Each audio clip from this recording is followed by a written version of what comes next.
Lee, Uh, I was just thinking though, but those bets that I took though, it was the one that was the toughest one was the Kansas City not scoring any touchdowns. That's what really hurt me the most. yeah, yeah. I think I took Travis Kelsey to score 2, and I threw like $20 on Nicole Hardman to score 1, and that was and he almost got one. It was the when it was towards the end, and no, it won. It was a little earlier, and Patrick Mahomes was scrambling, and he ran. It was like the weirdest thing. He's running, and he's somebody was chasing him. I forget who it was, and he was like just barely staying up, like did everything to stay up, and he goes to try and make a throw, and I think he like threw an interception or some shit. I don't even remember. It was Well, like I just remember. was it the one where he Oh, was he spinning out threw of it to bounds and he Damian. like threw it He up in threw the it. air? No, not that one. He threw it to Damian Williams instead when Nicole Hardman was like 2 yards further to the right, but he just was trying to get the ball off. I know that he's not going to throw it to the running back that barely plays instead of like, the guy that's replacing Sammy Watkins. Yeah. Yeah, I don't know. It was disappointing for a non-fan, I think, of if you're not a fan of Tom Brady and you're not a or not a non-fan, but if you're like us, we're a Bears fan, right? Then you sit there and you Yeah. go, shit. But all right, well, look, I got Lee Clayton back again. I decided not to have Dr. Joseph Spiro on because for the salesman, you thought that maybe that man would talk very loudly and speak a lot, but he was quiet. He wasn't comfortable. So I just have Lee this time. I think it'll be. I'm excited for this one because I think there's a lot to talk about here. I think there's a lot that's passed since the last time we talked before, and I'm excited for it. Oh So yeah, I'm happy. I got a haircut for this one. yeah, yeah. So I Hair. same. I got cut up. It was nice. You know what? All right, I'll say this is all right. You know when they do the straight edge shaver like on the back of the neck? Yep. That is that's like cutting your nails after a long time. Like Mm-hmm. something about that. It's like oh yeah, like I don't know something about that one. I always Dude, enjoyed those. I you know what's crazy? This is like something weird. I probably when I go to my barber like usually in the middle of the day at some point, usually around like noon, 1 o'clock or something, like on Thursdays. Thursday. Oh, he's cutting out. Get there. I get there. Usually we have a little conversation, whatever, and then after we run out of like bullshit to talk about, then he'll start like fading me up, and I don't know, it puts me to sleep every single time. Like I'd say like 5 out of 6 haircuts, I'm like dozing off in the middle of it, and he's like, he doesn't even say anything. He just keeps cutting now. Lee, let's try to figure this out really fast before we continue. You're Yep, cutting out a little bit. I wonder I am. if Okay. maybe OG, do you think we close some stuff up maybe? No, it's not his. That's all right. Don't worry. We got backup options. They'll pick up better audio. So just keep going. Okay. All It's right then. on me. Yeah. Is that on? Oh, It's a Skype thing. It's a Skype thing. Shit All right. happens. It happens. gotcha. All right, cool. All right, I just wanted to make sure before we started getting too deep. But yeah, what? So you literally fall asleep then? Yeah, I fall asleep during haircuts. It's weird. I don't know. It's relaxing, I guess. I don't know, but I What the sleep. hell? Imagine being that person cutting your hair, going like, "Damn, this bro fell asleep again." They make fun of me in the barbershop. They do. I would too. I would be sitting there going like, "Dude, this bro fell asleep in the chair." Like, dude, you should just draw something in the back of his head, just something little, something small. I know, right? Oh. Jesus, but I don't know. Have you been keeping up on? I don't know. Do you dip your hands in the stock market at all? You know what? I that I it's I actually been talking to Dr. Spiro a little bit, and I think that's going to be my next move after now that the football season's over with. I got to occupy my time. Apparently, I'm a little behind the ball. There's a lot of stuff, and I got some really good advice. Someone told me, they're like, only like don't just do it for the money, but do it to invest in things that you're like knowledgeable about and interested in. And I was like, okay. Like that whole GameStop thing that got all crazy, and all these like crazy billionaires lost a bunch of money, you know. Anyone that knows anything about gaming could have told you that GameStop is on its last leg. So there's like there's something weird about this. You better get in and get out quickly. Yeah, yeah. It's that one was a weird one too. Yeah, and that's what I got too is, the conversations we've had with Dr. Spiro and others. I think Chris as well. He's been talking. I've had a couple conversations with them as well, and the one thing he kept bringing up to me was, get out of Robinhood now. Get out now. Because I had all my money in Robinhood, and he goes, if they were part of that shady deal, chances are they're going to be looked at. And he goes, oh yeah. And if they get shut down, there's also a good chance maybe you don't get to touch your money for a little bit too, because they're investigating a lot of stuff. So they're like, you don't know if that's going to happen, but if it does, you don't want to be a part of it. Yeah, there's a lot of rich people that are pooling their money together to completely destroy them. So, yeah, I mean, that's trouble you don't want at all. So, all right. So I don't know. Do you follow Barstool and all that kind of stuff, right? Yeah, a little bit. Okay, so Dave Portnoy, he's always on there with small Yep. business stuff and all that kind of the pizza reviews, right? He's known for his pizza reviews. Mm-hmm. So it's weird. I thought about this one, and maybe someone out there will hear this and say something to him. But think about this. I don't know why I'm bringing this up, but I had an idea earlier. Actually, it was weird. I actually had a dream about it and woke up and I was like, wow, I gotta like write this down. So imagine if he had opened a restaurant, right? And you call it Portnoy, right? Call it Portnoy's or whatever you want to call it. And what he did is he created the cuisine there as a restaurant, as the all of like the top places that he has said, all right, like this is the best pizza, this is the best sandwich, this is the best this is the best that, like here's the best shawarma, and have like a smorgasbord menu of all the top places, and how you could do it too is because also you have to think he's all about the small business, right? So you have to think he has to give back to the small business. So what you do is you give a cut of your, revenue that you make from your company from the restaurant back to those companies that back to those like small mom and pop places that gave you their ingredients to make that pizza, that made that shawarma, everything else. You know what I mean? Yeah. Then the secret's out. Yeah, right. See, everyone's secret. He would be the holder of lots of secrets. I don't. That's valuable information for a lot of these places. But I get what you're saying. Good idea, definitely.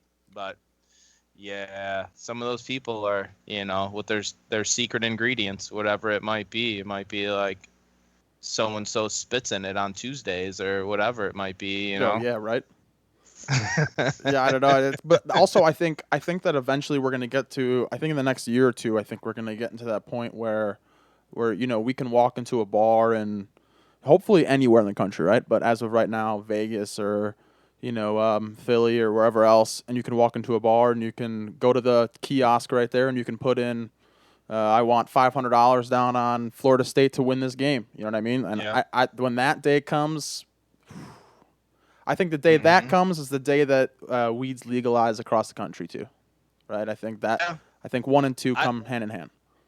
I think weed's going to be legal very soon. Very soon. I think definitely. I mean, all across the board. I mean, it's coming. But no, I always said I don't know why. Like in Vegas, it's I mean, I got what? It's kind of like that old going to the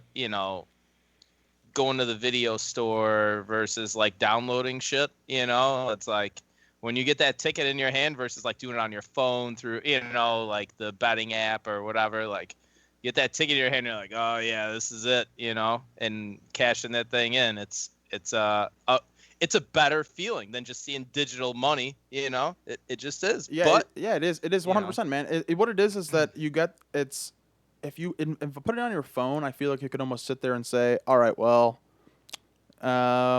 I don't know. I don't have to really watch the game, right? If I win, I win. It gets in my account. You get that ticket in your hand.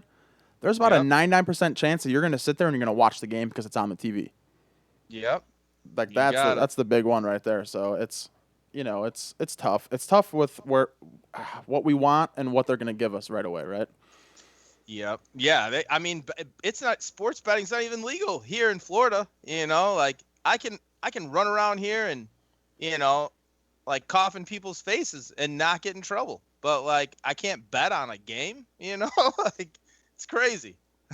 Yeah, I was gonna ask you, and I think we discussed this earlier too, and I would love to get into it with you. Is what is life like that? So okay, I'm in Arizona right now. I'll say this: you still got to wear a mask everywhere you go inside Yep. places. Mm-hmm. They're pretty strict on that, but I will say this: like, there's a restaurant that's like a half restaurant, half bar, and if you're Okay. playing ping pong or bags, you don't have to have the mask on because you're playing like you're drinking. So that doesn't really make sense. It's kind of like an airport like plane ride. Like, we're spaced out before we get on the plane, but once you're on the plane, you can take your mask off on the plane if you would like to drink and eat. So, like, that's what Yeah. Arizona's like right now. Oh man, I'm in since I'm in Fort Myers. I'm in Southwest Florida, and much different than Tampa or really anywhere else. Here it's like we're known as it being. I heard this on the other coast. They're like, oh, Fort Myers. Oh, it's like it's 2019 over there. So I was like, really? That's what you guys think? So it is pretty lax here. Like I don't really. I haven't experienced what you guys have probably since, quarantine days. Like you guys are probably in a Florida quarantine. It's like what you're in right now. You guys haven't seen anything like this since for a while. It's I can go to a restaurant. Not any restaurant. I can go to like a bar restaurant and walk right in, not have a mask on, and sit down. And I could pretty much not even bring a mask with me. I could, they wouldn't not seat me. They wouldn't tell me go get a mask. None of the above. Um, Depending on where I went, because it's not mandated. At it, like they can't call the police on me. It's their right to choose to serve me or not or whatever. But they're not gonna. They're not gonna. There's no ordinance. There's no nothing. So it's pretty lax. Yeah, so we have it like the worst here, or actually, okay, so the clubs, like we have the clubs here, right? We have Scottsdale clubs, you know 'em, you're familiar Yep. with Old Town. So Old Town Mm-hmm. now is all strictly restaurants now, technically. They still have the DJ, and they're still mixing it up until 2 a.m. But there's no dancing. You can sit at the bar, but there's dividers between tables and stuff. They say you can't get up and move tables, but from what I've heard, like some of our friends, like I think OBJ showed up one time, and they're like, we were sitting at our own table, and then we went and sat with him, and I was like, okay, so they're really not stopping you, right? Like, if you're a pretty girl, you're Mm-hmm. able to still get up and go over to OBJ's table and hang out with him, right? That's So, right. but other than that, like that's what it is. Like here, it's I mean, people still give people a hard time. Like I walked in Chipotle the other day too. That was a funny one, and some guy goes, "I don't believe in it. It's not. It's my religion says I can't wear it." And the guy goes, "Well, my religion says that I can't serve you then." And he goes, "What do you mean?" He goes, "I have the right to I have the right to like refuse service to you, man. So I'll see you later." And he's like, "I'm calling the police." And he goes, "Oh man, I thought you said you were gonna call management, but that police is fine." Like, Jeez. No, I was at Total Wine and somebody was actually buying alcohol and they thought they could. Total Wine is like pretty. It's kind of like your. I'm trying to think what Binnies, it is. like a Binnies. Bevmo, Bevmo, yeah. Bevmo, Binnies, Binnies, all Binnies, those, yeah. Bevmo. There you go. Yep. So, I'm in there and You have to wear a mask in this place. They are very. That's probably the strictest place in Florida is the liquor store. So, I'm in there and I see this couple walk in. They don't have a mask, and I'm like, whoa, they are totally getting ready to like fuck you up, like in here they don't mess around with that at all. And next thing you know, somebody comes out of nowhere, out of left field. Some guy's like, hey, like you guys I got some masks here for you, like put them on, and they're like, oh no, I have a medical condition where I will pass out after like 30 seconds of wearing a mask, and they're like, well, if you're not gonna wear a mask, you're gonna have to go. And so they're like, fine. And then they just left their booze. I was like, I don't know why. I don't know. Some people crazy, but it was just funny to like watch. I was like, "You're really gonna leave?" I'm like, "Good luck." They got like the big. Actually, they were buying a bottle of Basil Hayden's. Actually, Yeah. it was like it was like like the big bottle though, you know. And I was like, "Where do you think you're gonna find that around here?" Because this is like the only place at least buy your alcohol. They left their cart and everything in the hall or in the aisle. I was like, "Well, that was stupid." Yeah, right. But Yeah. Well, how is that? How is this though? Hurt? Like, how's the hotel industry with this though? Like, I mean, whew, Florida though. Like, compare yeah. Florida to compared to like. Okay. So I'm I'm on calls multiple times a week with other hotels, and it's probably everybody at my company that that's in sales or GMs or whatever. They hate it when they hate hearing like what we're doing and like how much money we're making, because a lot of them are actually losing money. There's hotels, and that's what like people don't understand, like how bad and how bad hotels are actually doing right now. The people that were working, people that have been in this industry for 20, and I'm talking about like even good ones, like everyone knows people that are punching the clock, but I mean, there's some very knowledgeable people that are, just sitting there, and or they're out there, they're sitting at home right now, like they had to give, they got, got given their walking papers, like, hey, sorry, like, I know you've been here for 25 years or whatever it might be, but we can't pay you anymore, and it's sad. I mean, I know some really good people that lost their jobs, and then it's weird because a lot of the salespeople are going into like not senior care, but like senior living facilities. I guess there's like, that's like an easy transition. Mhm. Some of them are doing well, some of them are still sitting at home, but no, hotels are struggling big time, very big. Definitely anywhere north of Florida is really having a hard time all across the country. So, Yeah, I was gonna um, say I saw. So I'm supposed to go to Hawaii here in 2.5 weeks or so. hmm And I originally I mean I think I hit you up and I was like, oh man, can I be your cousin again? But then I ended up hmm figuring something else out. And but I looked at the prices for like the stays there. Right, you stay on the beach in Hawaii for like $300 a night, and I went, yo, that's cheap as hell for Hawaii, right? yeah, it is. Like it hmm that $300 a night to stay on the beach, like a beach view for 350 a night. Really? Like Yep, normally that's probably like $700 probably for a night to stay like on the beach. You know, like you Ritz gotta. Carlton. I think it was Ritz Carlton. I even looked at too, just for shits and giggles. And it was only like 450 a night for a Yeah. king size bed looking at the ocean. And I was like, 450 a night for a king size bed looking at the ocean at the Ritz? Like Yep. that? I think normal time that'd be $1,000 probably, right?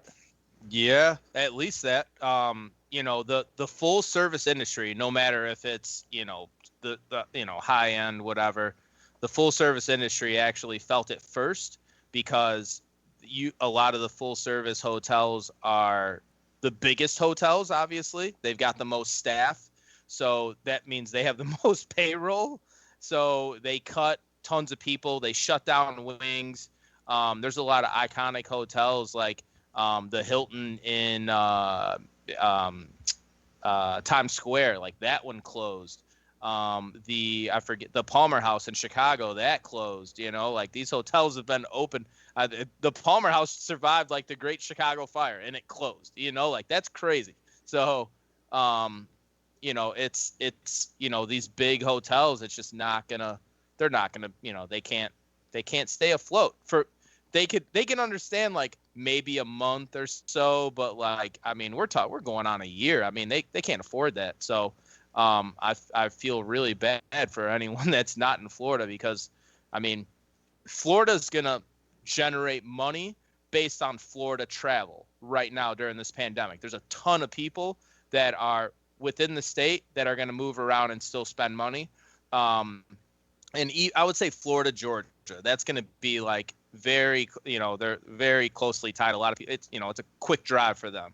But I mean, obviously, a lot of people that are, probably in Arian shoes right now. Like I'm sure Arian's over there looking up ticket prices right now. Like, man, I need to get down to Florida. It's like 85. I'm sweating. You guys see me sweating? I'm in my garage. I'm sweating. I want to It's get down there so bad. It's 85 degrees. It's 85 degrees here. Like, what's the temperature by you? Was it 4? 4. Yeah, it was 75 today. I got the windows. You got the AC on over there though? I do. Oh, I've see, had my okay. ace. Oh yeah. Okay, we got the Oh, windows open. Windows open. We turned the air on only once, and that was like February 3rd because it got to like 82 degrees, and we're like, ooh. No, the AC's been on. It's been rocking for a minute. I mean, it's. I think maybe we got to the end of the windows open time. To I think 2 weeks ago is when we started hitting the 80s, and I was like, oh, it's AC time now. So Yeah. What? So can you really quick? What do you do? Like what? So obviously in the hotel industry, but what is your like title or what would you? all right. So I am a director of sales at a franchised Marriott property. So my position is basically I run all streams of revenue as far as anything to do with sales. It could be anything from a corporate group to somebody's wedding. Our meeting space, I run that too. For business meetings, I've got a boardroom and all that. We've got a decent amount of meeting space. We probably got about 2,000 square feet of meeting space. So and then I do all the corporate contracts, the local negotiated rates for them. So I deal with like here in Fort Myers, one of the bigger companies here that most women would know. I don't. That it would be Chico's and White House Black Market. That's one of my. It's like one of my bread and butter accounts. That's a huge company. Because their headquarters is here. That company actually started here. So, but we here in Florida, what we actually get the most of is obviously baseball. So all your high school baseball, and these kids are crazy. Down here, this is like the place to be. I always thought Arizona was until Florida, until I moved here. Like I thought there was a ton. It's like kids are always playing baseball. No, here it is dead serious. Like perfect game tournaments. They are like the if your kid's playing in perfect game, and that's like your kid's trying to get drafted. That's who it is. I've seen some of these kids. There's kids like I saw one. He's walking through my lobby. I'm thinking that this is somebody's parent, and I'm like, this guy's walking by. I was like, hey, are these your kids? He's like, I don't have any kids. I was like, he's like, I'm only 14. I was like, you're 14? God damn. Like this kid was like at least like 6'3" and like had a goatee and shit. I'm like, holy shit. Well, that's what it is. Like, okay, so Florida, you have where in Florida, I know they're huge in baseball. I've always known they're huge in baseball. Yeah. Because that's obviously where all the DR and Cuban guys come across the boat, and that's the first place they land, and they say, all right, let's play. Yep. And then I know that Texas is still number one in football. I mean, I Yeah. know like they take their football yeah. more serious than, I think the farmers in Illinois take their like corn picking. You got it. No, I think Texas and Florida. I think Texas breeds different positions than Florida does. I think Florida is like where your receivers and some of your running backs are coming from, and your cornerbacks and stuff like that. And then Texas is going to have some of like your big like corn-fed linemen, as well as like probably a quarterback or two. Some quarterbacks, or I mean that's where I think isn't Drew Brees from. Drew Brees is from Texas. That's right. He's from like Austin. So, I mean, there's some guys. I mean, I've seen some high school kids here. I mean, playing receiver, and I'm like, Jesus. Like, I mean, just crazy good. I mean, I'm like, if I was in high school, I wouldn't want to guard that kid. Yeah, right. It's like that video of when Zion Williamson was in high school, and then Right. that I think it was like the little dude who was like he looked like a 5'8" like little white dude, like redheaded dude, and he was getting all angry, like beating up on him, and like Zion's like looking over at the camera and going like, like watch this, and sure enough, like Yeah. spins off him and does like an alley oop slam and like looks at him. And he's Mhm. like, dude, like you got no chance on me. Like this Mhm. isn't even fun for me because I'm beating up on little kids. But so Yeah. all right, so for Florida though, like so are people going down there now for business Oh, and yeah. stuff because you guys are so open? So because I know Yeah. I have a lot of friends, or not, I mean not a lot of friends, but a lot of people I know that I mean they went to Miami for a week. Like a lot of people are going to Miami, Fort Lauderdale. I know that a lot of people went to Tampa Bay too. Like my buddy just went down to Tampa Bay for the Super Bowl. He goes, yeah, we didn't. He goes, we didn't really go out afterwards to see the parade, like see like the people on the streets.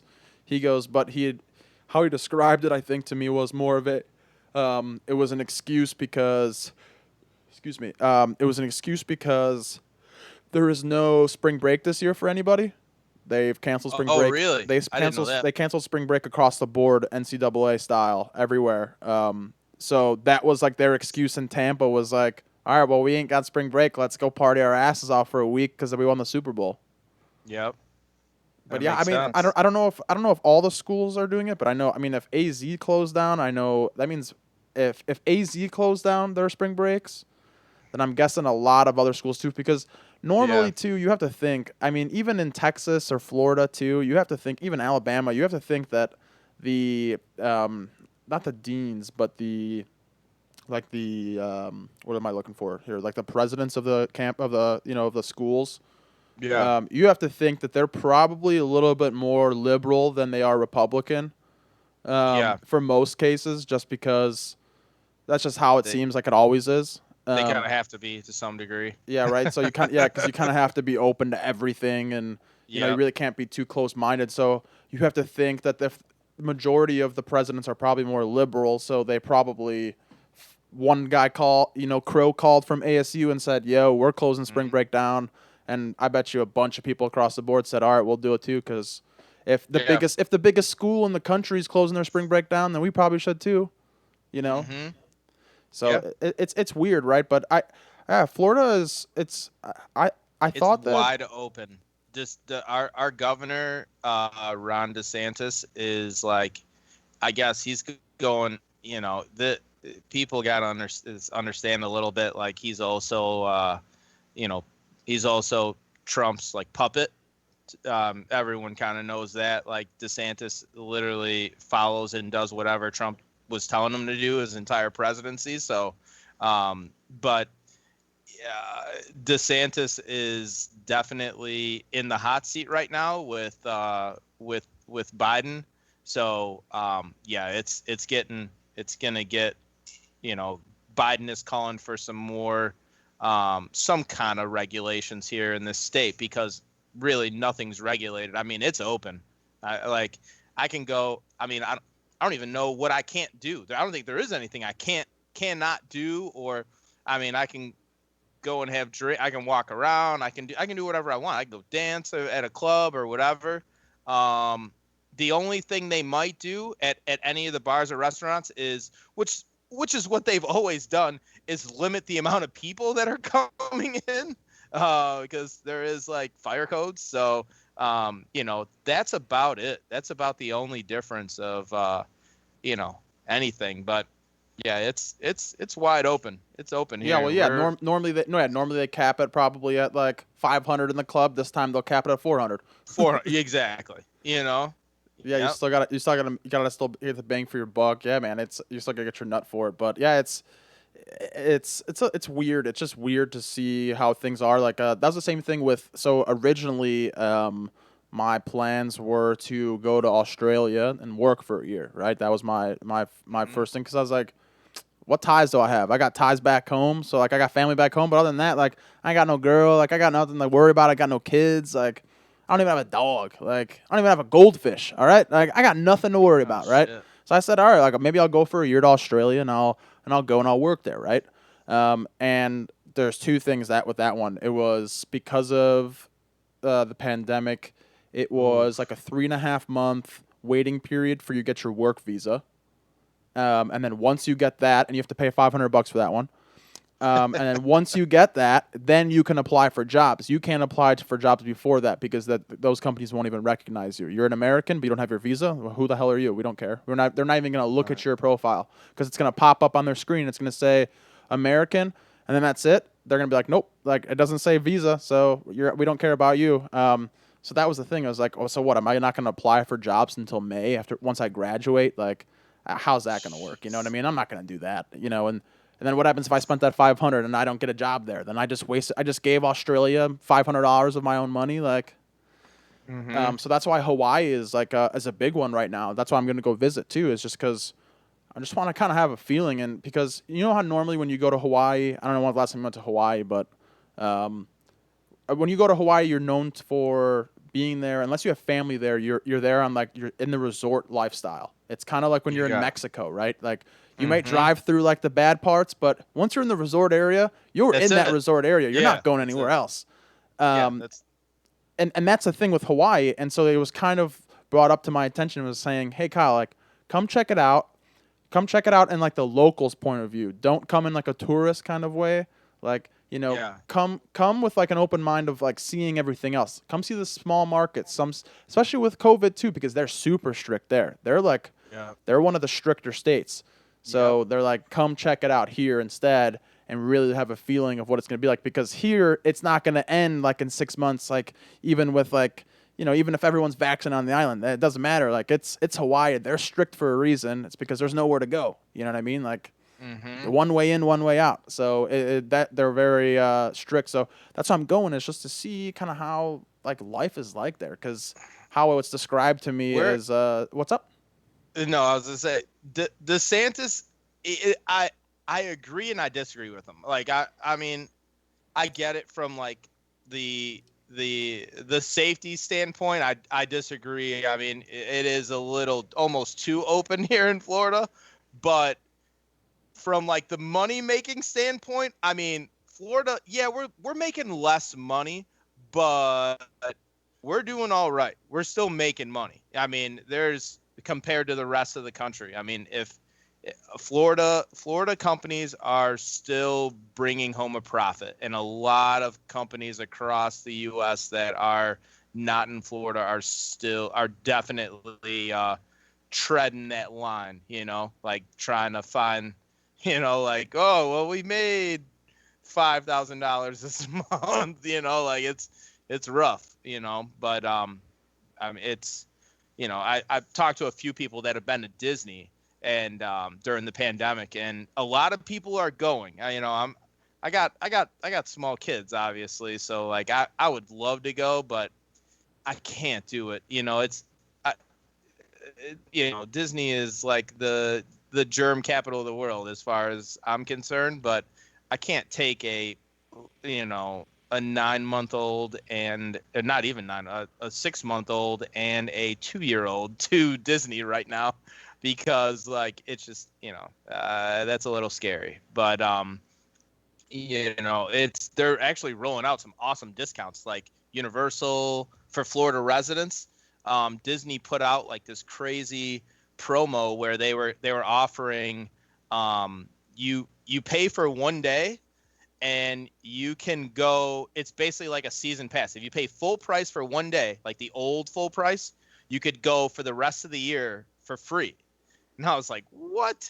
And then they stopped and they rolled out like another thing where you buy a package of like 4 or 5 trips for the price of one instead.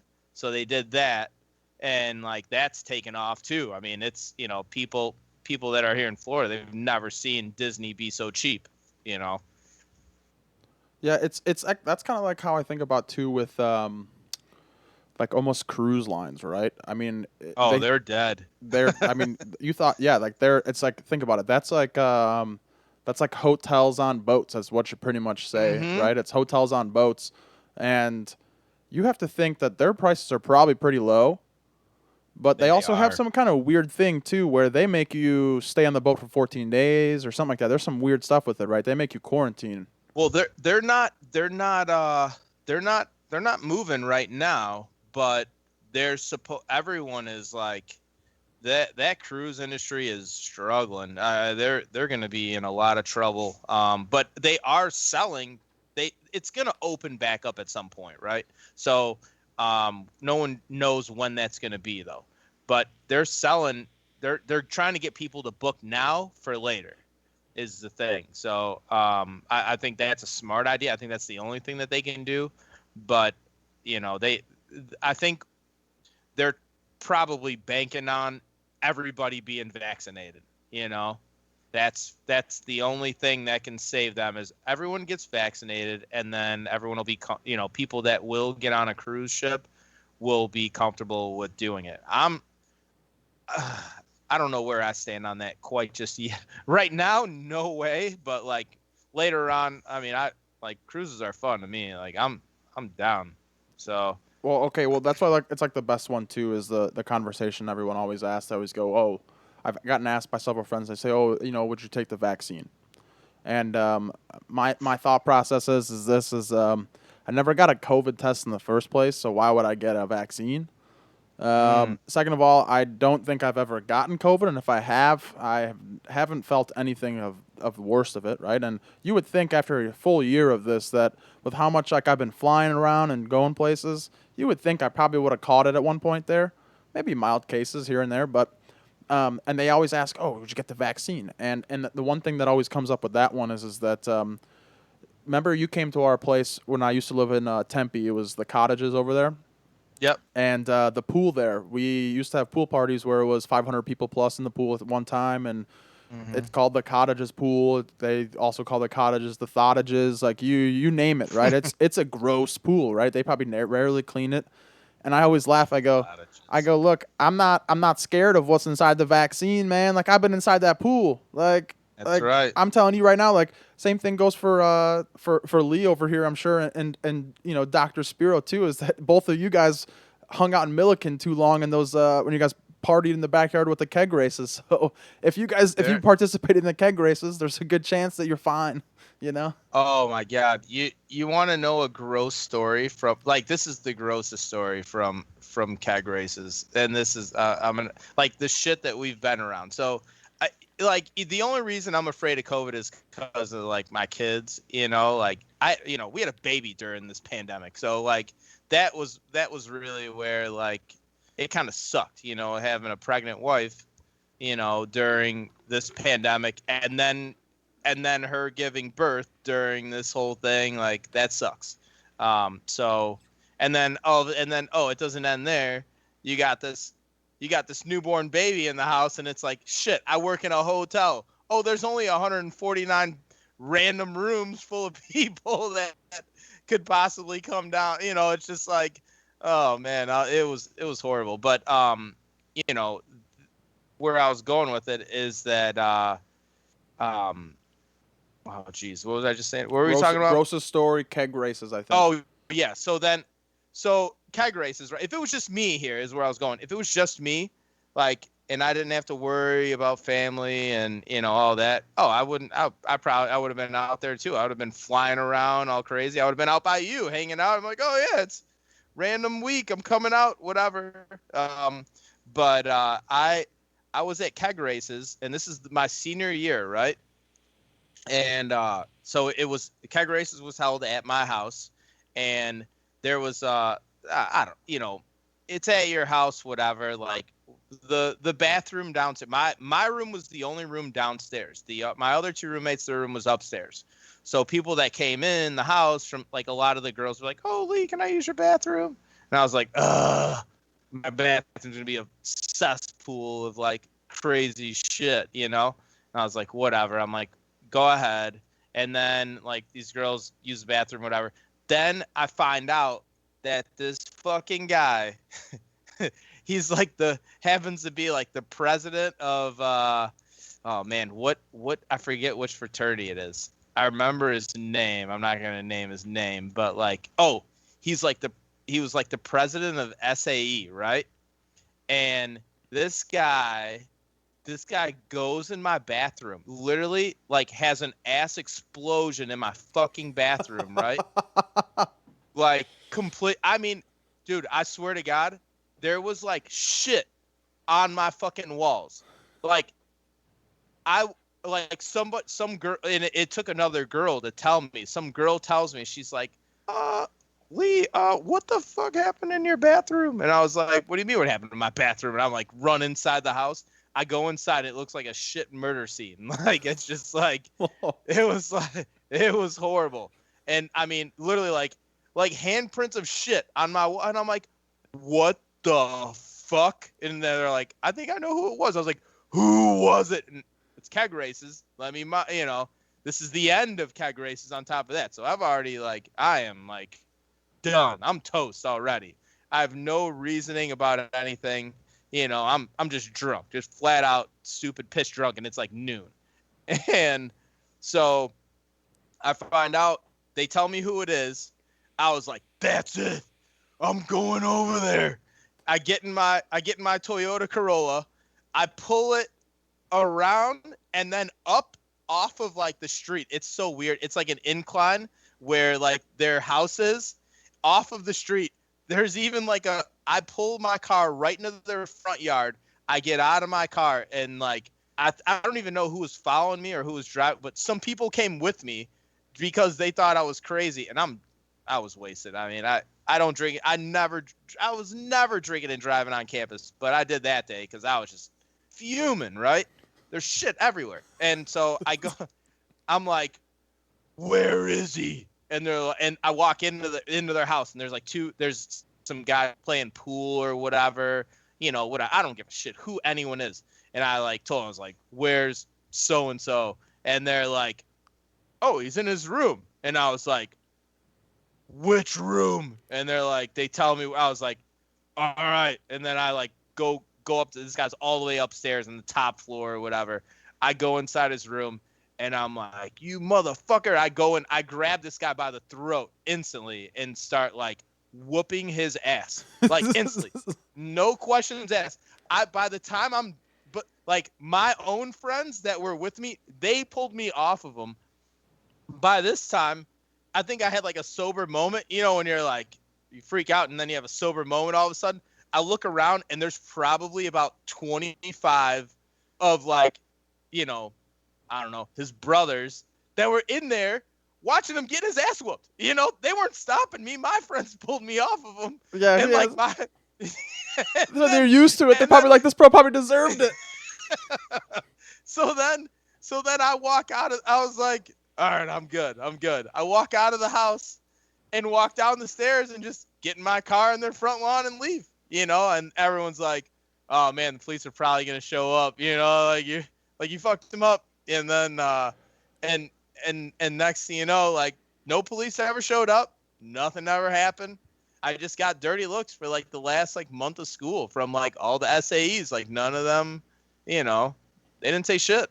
Yeah, it's because they probably knew it. Their bro probably has done it before. He probably walked somewhere in their house, and they probably did it in someone else's bathroom, and probably was, dude. I don't know what goes through your mind of. I don't even want to get into it, but there's no way that you could be in any more time in my mind that I could ever find myself being conscious, even if I'm blacked out. I don't think I could ever find myself having an explosion like that. I mean, I don't know how.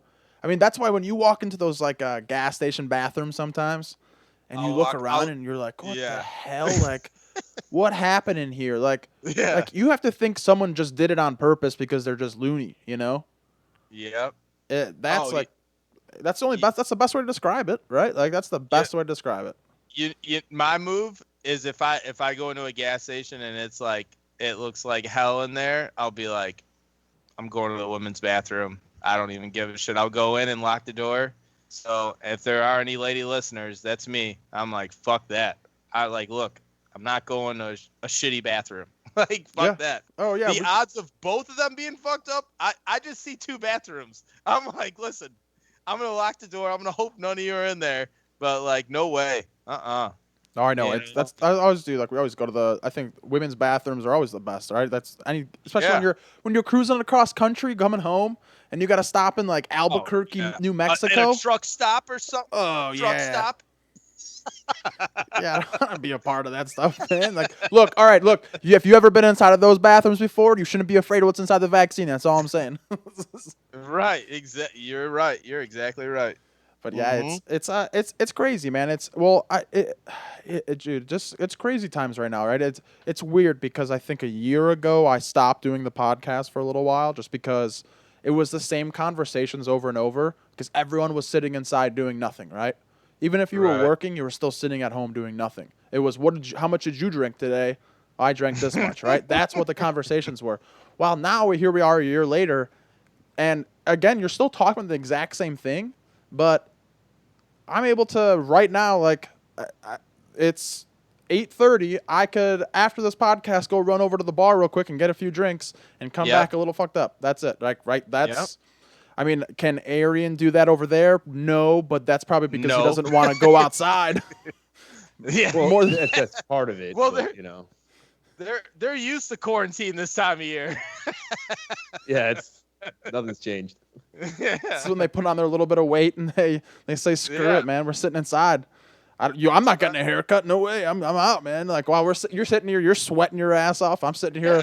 I feel like I'm sweating too. I got a haircut. Like, except for, okay, see, the haircut, though, that's the only one that I'm still pissed off about. They still make me wear a mask there. Really? Yeah, so this woman always screws up. I always wear the blue mask, the surgical ones. Yep. Always cuts the thing. And I'm like, yo, just take it off. Like, I'll hold my breath. Like, Yeah. line me up correctly. My bad. I line me up correctly. Like, like, what? I have this entire pandemic. I have not worn a mask to get a haircut.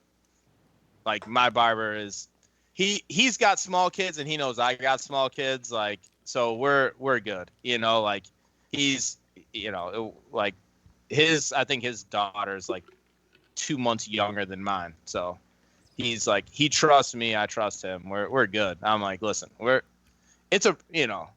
been going to him since I moved down here. So this is like 5 years of me going to the same guy.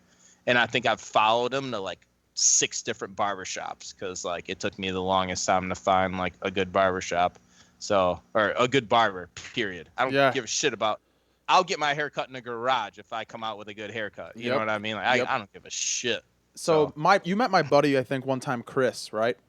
Yep. Okay, so Chris, he always would go to the same haircut place that Jacob and I would go to. Now, Jacob is Jewish, and I look like I'm Jewish because of my fro, right? So we have like that luscious, like thick hair, and Chris has the black fro, right? So he's sitting there, and we used to go to Russian Jews. It was $22 haircuts, and they used to line us up real well because we had such luscious hair that they wouldn't, they would just cut it and, make us look real nice. He'd always come out all like, I'm never going back there again. And I'm like, dude, you've said that the past 7 times. And he goes, look at my forehead. Like, my line has gone back 3 inches because of this woman. Like, the best is what happened always is that I feel so bad for the kid. But he'd always go in and he'd get the same woman every single time. And this woman would just like, big chick, right? And she'd grab him. Yeah, she'd grab him, put his head against her boobs and just like, and like he's sitting there. He's like, no, I want like a fade and stuff like that. And she's like, I give you fade big time, man. You're good. Like I mean, like yeah, like some Russian lady doesn't speak any English. She's like, you're fine, you're fine, you look good. And he's like, look at him. He's like, this is the worst haircut I've ever had. In Arizona, he's always had the worst haircuts. Tell him he needs to go all the way down. I can't even think of the name of part. He needs to go to West Phoenix and go get his haircut, like the West Valley. Okay, so he's in DC now. So he's in DC. So now he gets his haircuts back. Yeah. Now he's good. Now he gets good haircut. Yeah. So yeah, no, he like back there. I used to go all the way out. I can't even think of the name of like the little town, but it's like all the way out by like Avondale is where I would get my haircuts. Like it was a cruise from Old Town, but I was like, I'm going to get my haircut. See you guys in 3 hours. Yeah, right. Yeah. See, that's why he would always go with us because he never drove. That was the thing. He never drove. So he was like, he got in our car. He's like, I'll just roll with you guys. And I remember one time, eventually, he's like, yo, I found some other guy. He's like one guy by himself. You have to call prior, and like he gives you like half-hour windows, does your hair. And he came back, and I go, so what do you think? Like, how's the haircut look? He goes, it's still not good, but it's better than what that woman was doing to me. Because that woman, she was just sitting there like, come here, little man. Like, I'll shave your head for you, right? Like, just like torturing the poor kid. And he's like, this is the worst day of my life. Like, but it was always funny with that kind of stuff. But yeah, the haircuts are always a funny one, right? I have, it's actually funny. I will say this. I don't think any of them. Oh, actually, she'll listen to this one. Actually, I told her to listen to my podcast. The woman that cuts my hair, blue hair. Okay. Okay. She knows. she's got some crazy hair. She knows she's crazy too. It's awesome. But like I've had my best haircuts from blue-haired chicks in Arizona. Blue-haired chicks cut my hair well. Like they look at me and they're like, "Look, you're Polish and you look a little Jewish, and we're gonna cut your hair real nice." All it is they get bored. Like they get bored and they're like, I'm gonna dye my hair blue or whatever color, and then they style it. They have a new style like every few weeks or whatever. Like, you know what? Actually, my sister was just here, and my sister's a barber and like stylist. She does like men and women hair, and guess what color her hair is? Blue. Fucking blue. I'm glad I didn't make my comment now. Oh no, I saw.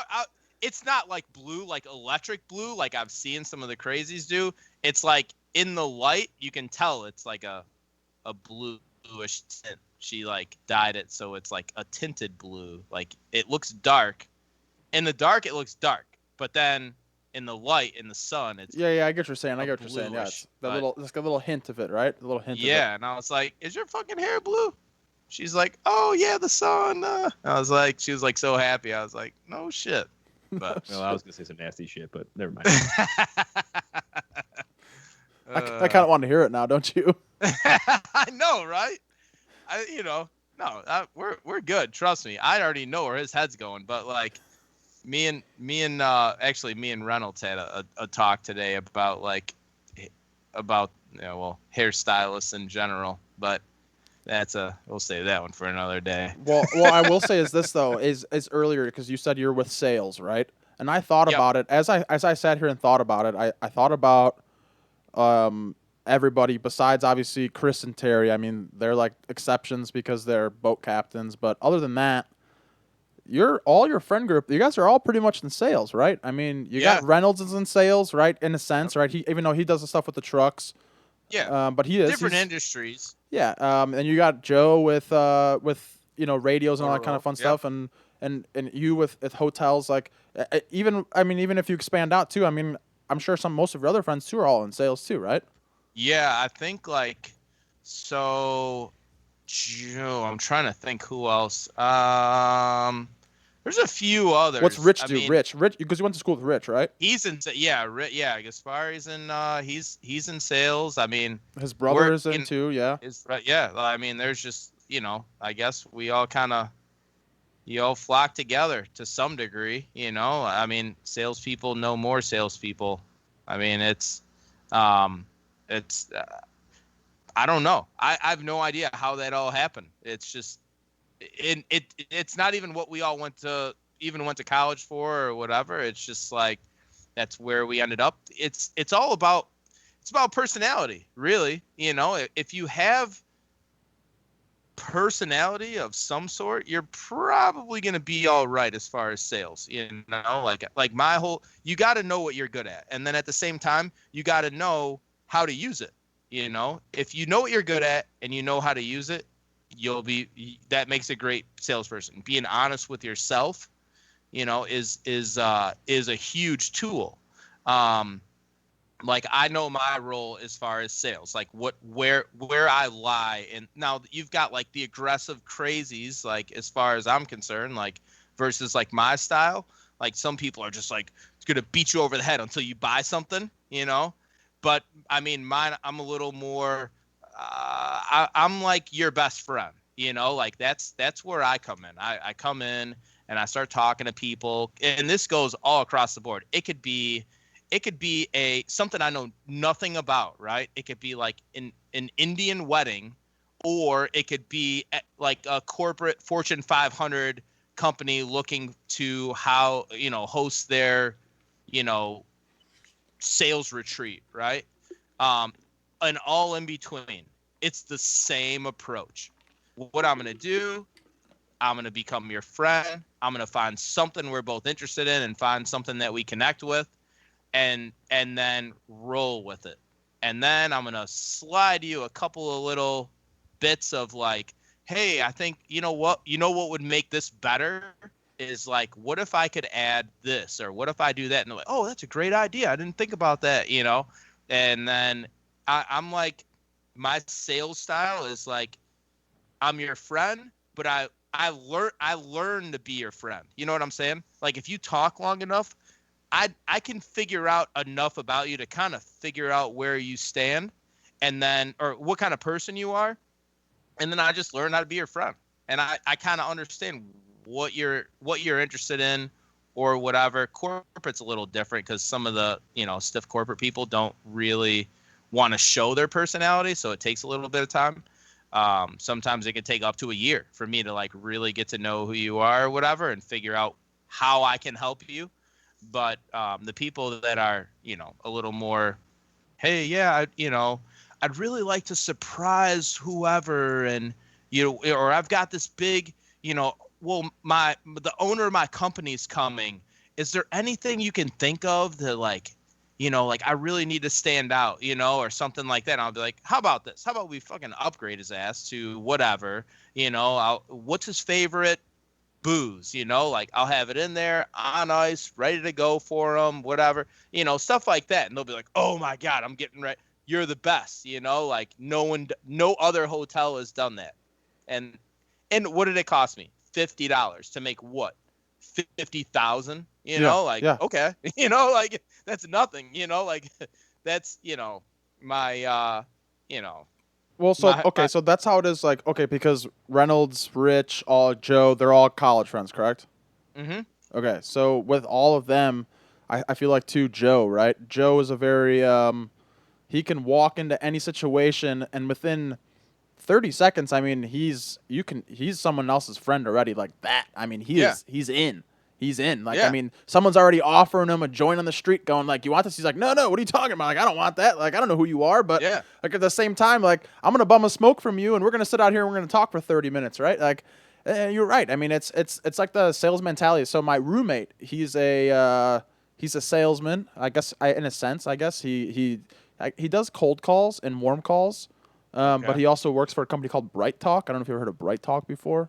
No. So I guess they incorporate themselves in companies where, like, if you had your team and you wanted a team building activity, they're the company to Okay. use. They help with team building Gotcha. activities, stuff like that.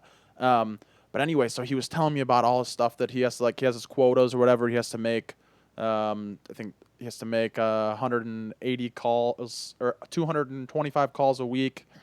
Plus, he has to shoot out 180 emails a week. Plus, Oh my like they God. have to have a certain Fuck amount that. of they have to have ready. Oh, Yeah. like, wait, it gets worse. It gets worse. They have to have a certain amount of meetings each month too. You have to have at least like you have to set up at least like 6 to 8 meetings. If you exceed it, then it's kind of like a surplus. They expect you to get that the next month too. So like it's hard, right? So like he kind of is like they're always watched. Everything is watched. So like if you send one email, the computer and the They'll be whole like, company "Boop, and everybody in the whole team one." knows that you've sent one email already, Oh my right? God. So get ready for this one. So he talks to me today and he goes, "Yeah, man. So today at 4 o'clock, I have a meeting with my people at my work, and we have to talk about our book chapter." And I go, "Wait, what are you talking about? Your book chapter?" And he goes, "We have to read a book." Is he frozen? Are you frozen over there? Did we lose him? No, it's all right. We'll catch him back and see what's going on there. I'll just mute him on the other end. All right. So, but anyway, so what we had is he had a book, and he had to read a chapter, and then he has to meet with his at 4 o'clock. He had to meet with his business to talk about the chapter that about everything. And I go, "Dude, you had to read a book that you're getting paid for a job for?" He goes, "Yeah." I go, "That sucks. Like, dog, you couldn't even force me to read those books when I was like going to school like before. You know what I mean?" So Yeah. let's see Let's see if we could. let's Let's see see if if we we could can pick get him. him back. Yeah, no worries. Yeah, we'll get him back on. I mean, anyway, let's keep going with that. Yeah, no, yeah, it's just as funny just to see just how that he's getting paid, right, to have a he has a job, right? You have a job. Right? So I'll dumb it down like this. I have a job and I decide, hey, it's time that let's see, what are we doing? We're getting a little staticky. What are we getting? Yeah. All right. All right. All right. What are we getting over there? I Oh, got you there. I lost you guys for a second. Oh, we got him back. Nice. Yeah. Yeah. Yep. Let me get. All right, cool. Yeah, sorry. Did you hear anything I said? No, it's all right. Nope. It's all right. It wasn't even that good, anyways. I think once we lost you a little bit, I was like, it wasn't even that important, anyways. He probably left on purpose. I fell asleep. Yeah, right. Where you're getting a haircut.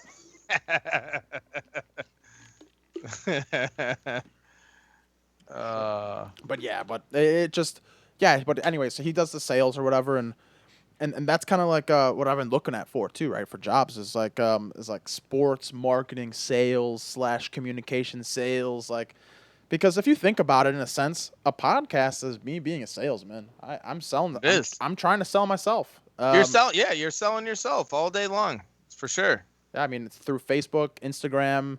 You know what? We jumped on TikTok, and now TikTok is a Really? big one because my name is not attached to anything. I'm not following anybody that I know, and we got like I think our highest one right now is like 200 views or something like that, and it's from people I have no idea who they are, and I'm like, 200 views from people I have no idea, and like. And I think one of the videos is you. High five on that. Yeah, right. I'll Hell give you yeah. one for that one. There you go. And, branch out. yeah, Fuck right. yeah. And it's cool. I mean, that's nothing, right? 200 ain't anything, right? That's really nothing, but it's a start for doing something that is not even linked to Kyle Schable. Kyle Shable's not even on there. It just says Life Parlay. There's not even a picture of me, man. Like, it says Life Parlay, and I got 200 views. Like, we're like, all right, cool. Like, we'll keep pumping these suckers out. You even got one of you and Joe in there too, and we talked about who was it? Arian, who was the one he talked about? It was I don't even. Oh, was that the with the white lips. Oh, the crackhead. Oh, Yeah. Tyrone Bingham. Tyrone Bingham, Bingham? there That's it. Yeah. Yep. Yeah. So there's a video of you on there, like talking about that. That's got a lot of ones too, like a lot of views. And I was like, all right. But the best is like what it is funny is there's a lot of little kids. So one of the videos is one of these conversations I had with someone on one of my podcasts, and I said that he looked like Flash Gordon from Ted. Mm-hmm. Remember Flash Gordon from Ted? He was like Yeah. the white hair or whatever. I said, you kind of look like Flash Gordon. He goes, I don't know who Flash Gordon is, but I know who Flesh Gordon is, right? And I was like, oh, adult film or whatever, right? And this is a TikTok, and there's like 12 likes, and out of the 12 likes, 11 of them are these like 8-year-old kids, and I'm like, yo, like y'all should not be listening to this. Like where are your parents? Yeah. Where are your parents? User 9744763. Like, Hey, no, that's good. These are people we want. Just to listen to the podcast. I don't give a shit. right? Yeah, I guess more people. Viewers are viewers, right? Yeah, I guess, right? I mean, even though they're only 7 years old and they have no idea who even Flash Gordon is. You got to realize there's millions of bad parents out there. They give their kid a cell phone at 9 and just let them That's go me at right it. there. That's me. They'll be like, YouTube, have at it. Well, okay, Arian, do you have a lockdown on some things? What do you have a lockdown? Oh yeah. She got parental controls on everything. I monitor everything she does. So I I'm think not worried about it. what we talked about beforehand too, Lee, and I said it to Arian actually. I talked to him about it. There's a big hair on this mic. Where did that come from? It's gray too. What That's the hell weird. you doing over there? That was a gray one. I don't have any gray hairs yet. What's her name? What's her name? Gertrude. Her name is Tim. Her name is Tim.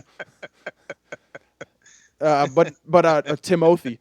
But so I talked to Arian about it too, and I was like, because the kid loves, like, your kid loves McDonald's, right? Like, oh, let's get some chicken nuggets and a Happy Meal and a toy, Just right? had some today. And I will say this, as I told him, Lee, I said, yeah, you got to get your kid like set up like a $50 gift card and tell her, like, look, like, here's 3 months. It's like, if you want McDonald's delivered to the house from Uber Eats, like, here, but you have $50 for 3 months, like, do something like that, right? And we laughed it off.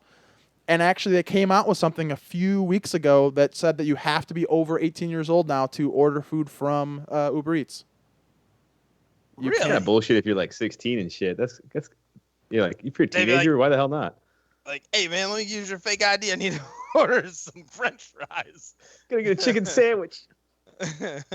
Yeah, it's like some weird thing. They just came out with it. And then same thing with like, I think the minimum age too for even you to ride in an Uber too is like it's like 12 years old, but like there has to be a written consent from the parent and all that kind of Oh stuff. gosh. Yeah, right. No Uber drivers asking for that. Right? Like, dude, you don't care. Like, what? Dude, Yeah, they'll pick they up ain't doing that. they pick up people that are wasted on Yeah, the side of the road at 4 They're a.m. not They think they asking care for about it. your 12-year-old that's driving the car going to school. Yeah, no. No, as long as you give me 5 stars and I'll give you and you give me a tip, I'm fine with it, man. Mm-hmm. Yeah. It's No, they're not too. yeah, it's a funny one, but I don't know. Okay, well, let's think about it really fast too. We're running on what, a little over an hour right now. Yeah, I think so. Well, I don't know how much you're getting late over there. I know. I'm good. I got plenty of booze. I still got I got like a quarter of this bottle left, so I'm good. All right, cool. So, but so what it was is that because we talked about hotels and how that kind of is like a dying industry elsewhere when the states are Yep. kind of closed, right? I'm sure like New York is probably super struggling, stuff like that. California. Yeah, they are. Yeah. But like you have to think too, like so you have cruise lines, you have hotels, you Yep. have theaters. Mm-hmm. I don't know if you guys saw about theaters. I know in Illinois they started doing it. Not much out here. I don't really know many theaters out here. There's the AMC, but we barely went. That theater was always empty when we were there, anyways. But Yep. they have it now, where you can actually go online and you can submit a. Now think about how awesome this is. You can go in and submit it's like a gathering, and you can go in there with a group of friends, and you can bring your PS4 or your Xbox 360, and you can rent out the space for like anywhere between 2 to like 6 hours, and you can play video games, you can watch movies, you can do whatever you want. And I was like, yo, could you imagine if they had that when I was growing up or when you guys were growing up? That would be my birthday party or something, you know? Dude, they would shut that thing down so fast. If you were 19 years old with your girlfriend and a Yeah. bunch of friends, you'll be sitting there smoking up, drinking in the place, going like, yo, let's get fucked up. Let's play Madden, That's man. true. Like, That's true.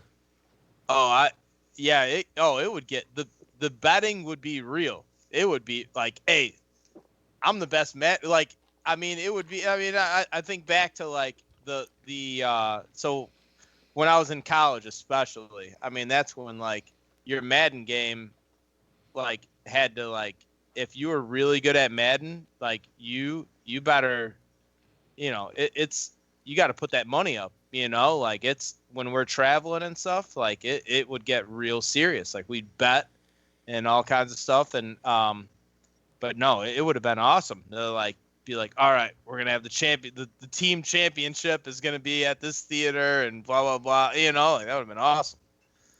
well, I talked about it in my Parlay Weekly last week, but I wanted to get your opinion on it too. NCAA football, they said they're going to come back with it. That's all they said, right? Who knows when the release date is or whatever It's else. huge. Think about how awesome that is, because I know you played the last one. Every single NCAA football I've bought every single one, and that was like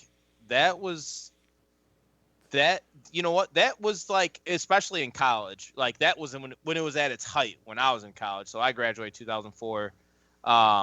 It was at its height. NCAA football every year. We're buying it.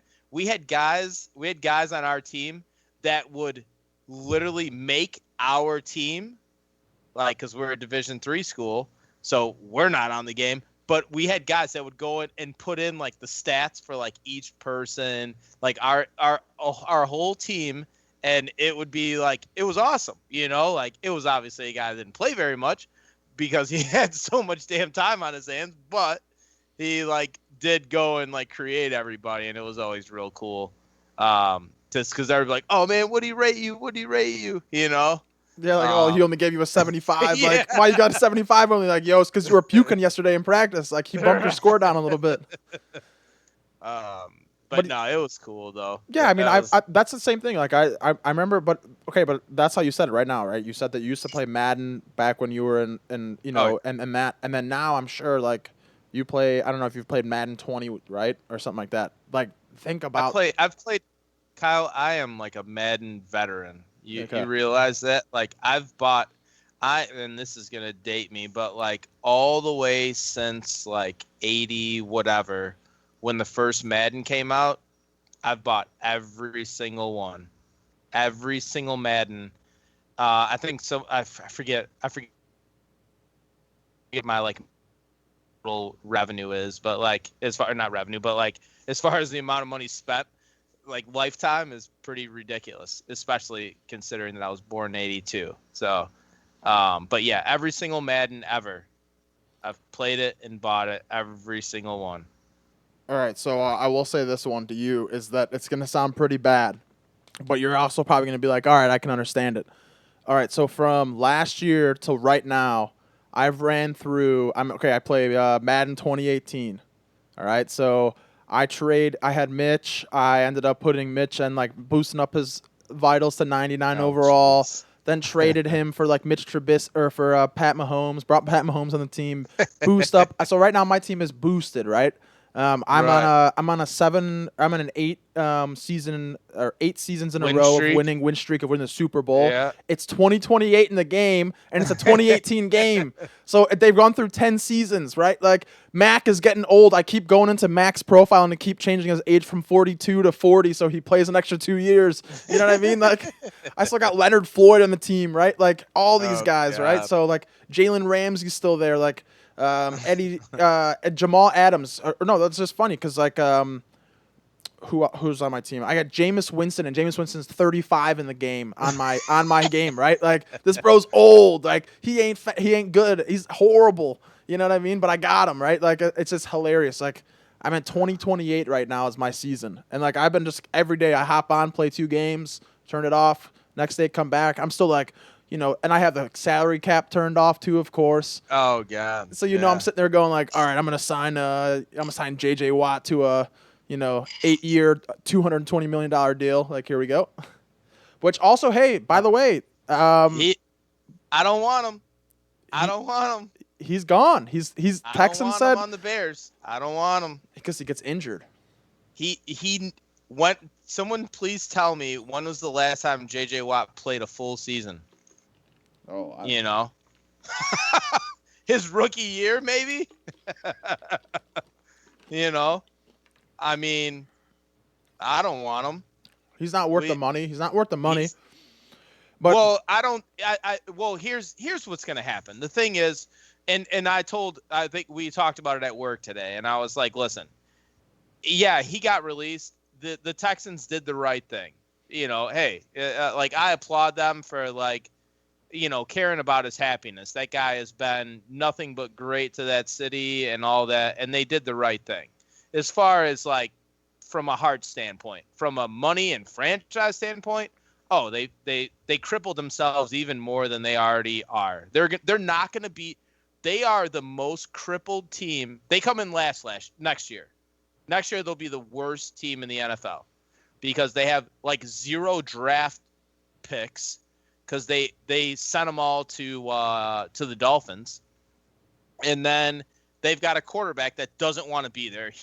They have to trade him, and then they just lost their face of the franchise. They are done. Oh yeah, well think about it now. They're right now in a full rebuild. That's what they're in. They're in a full rebuild now. Like I mean, that's kind of like to the bottom, to the bottom. But that's what I thought about too. Was like Philly. Philly's in a full rebuild too, right? Philly's in a full rebuild as well. But maybe they don't have to go push as hard because they kind of already have good core.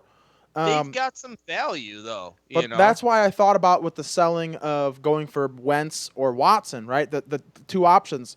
You have one where you have Philly where you're probably going to have to give up a player. You're going to have to give up someone. You're going to have to – maybe a Mac goes, right? Maybe a defensive guy goes. I heard it was Tariq Cohen. I heard that was the asking price was Tariq Cohen and Tariq Cohen and a 1. I was like, how about – I mean, yeah, send them a box of footballs on top of that for a thank you because – not that I think Tariq Cohen's a bad player. It's because I think we're paying him.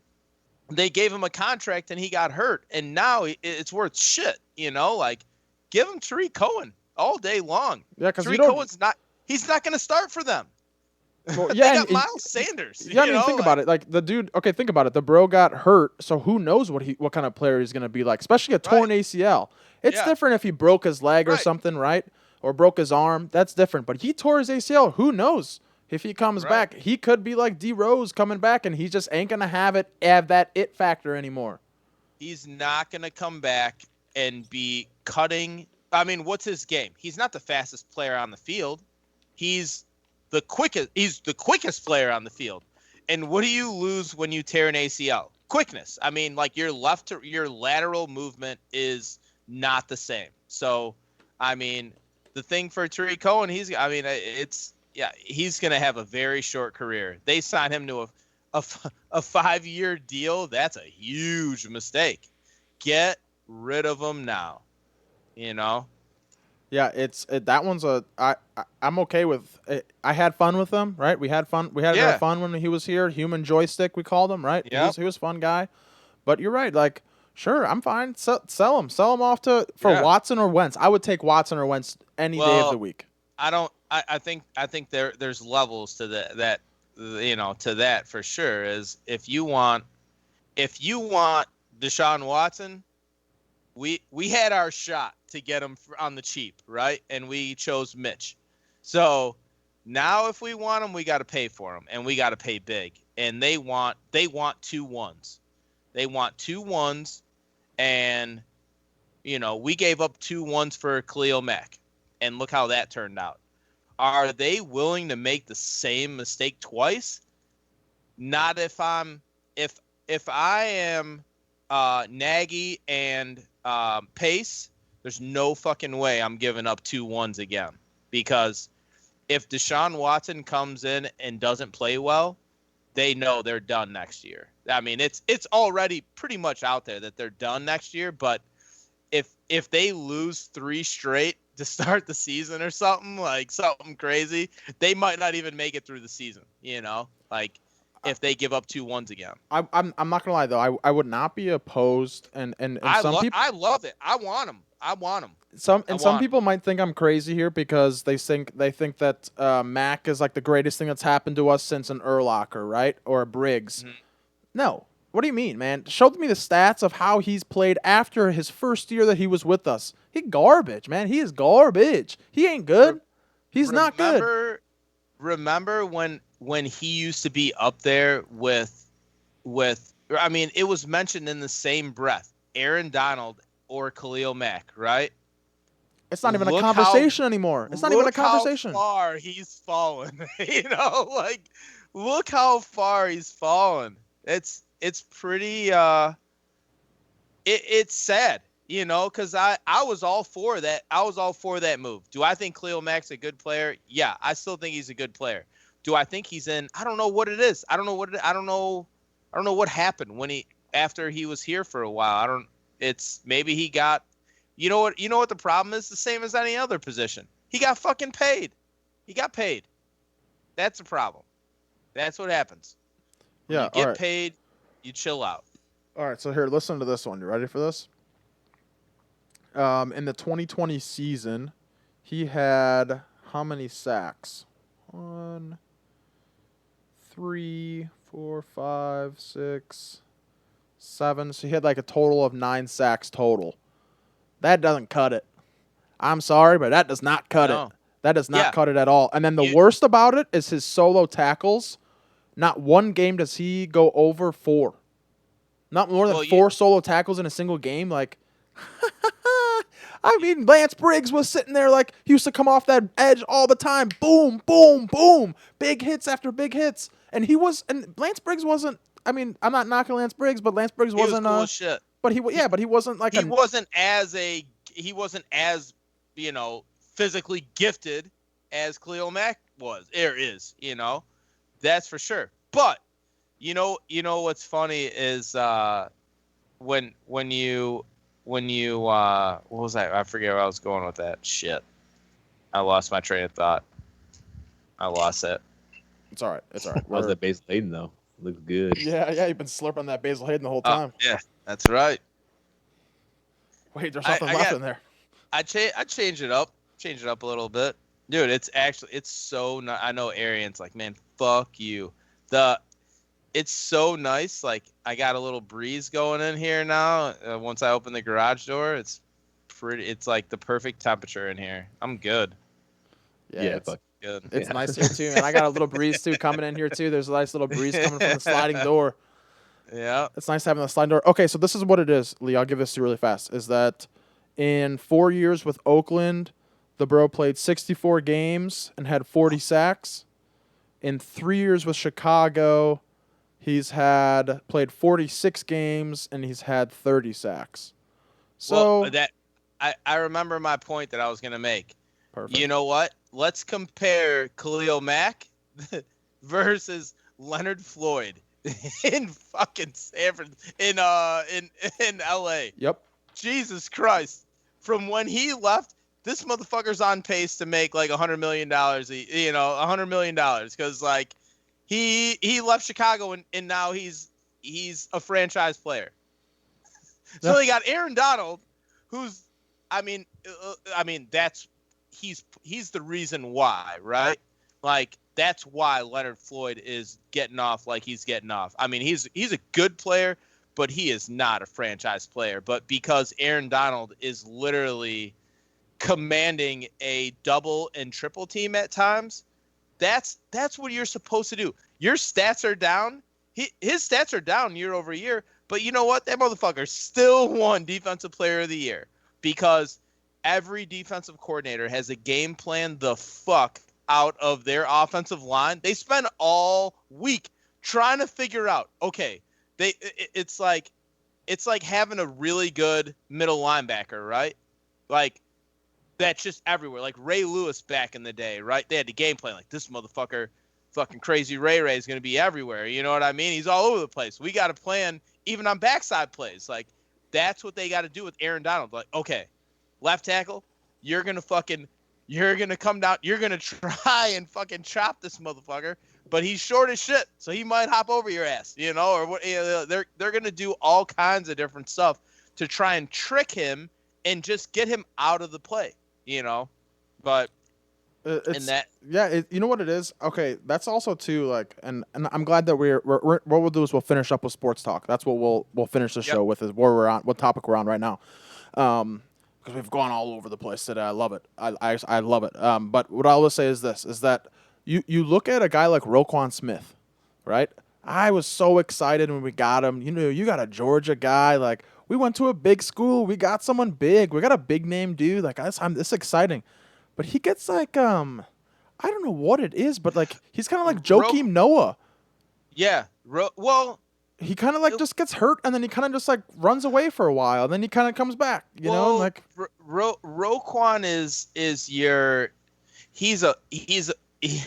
I say that this is my best analogy. He is a linebacker physically with a kicker / quarterback mentality, right? Like, his mindset is just, he's out there. Like, he's his head is just like all over the place. Like, he's that guy, and I've played with guys like this, right? Like, you'll be on the field with them and you're playing and they will talk or like be nervous about the weirdest shit at the weirdest time. Like, it'll be, you're down by like 14 or 10 even. And all of a sudden they'll be like, oh man, can't believe like this fucking girl, and I'll be like, dude, it's the fucking third quarter and you're worried about some fucking random girl right now? Dude, are you fucking kidding me? Like, you just want to punch him in the face, or it'll be like, you get like the smart kid that's like, oh man, or they'll be looking in the stands, right? They'll be like, man, why's my girl standing? Who's she talking to over there? Fuck that girl, like that's like, that would be me. Like, are you serious? I'd be ready to like kill somebody, like, I'm like, are you kidding me right now? But yeah, that's him. Like, they worry about like the weirdest stuff. He's just a head case, kind of like, like Mitch maybe, little bit of a head case. There's some guys out there that just mentally are like up and down. It just doesn't.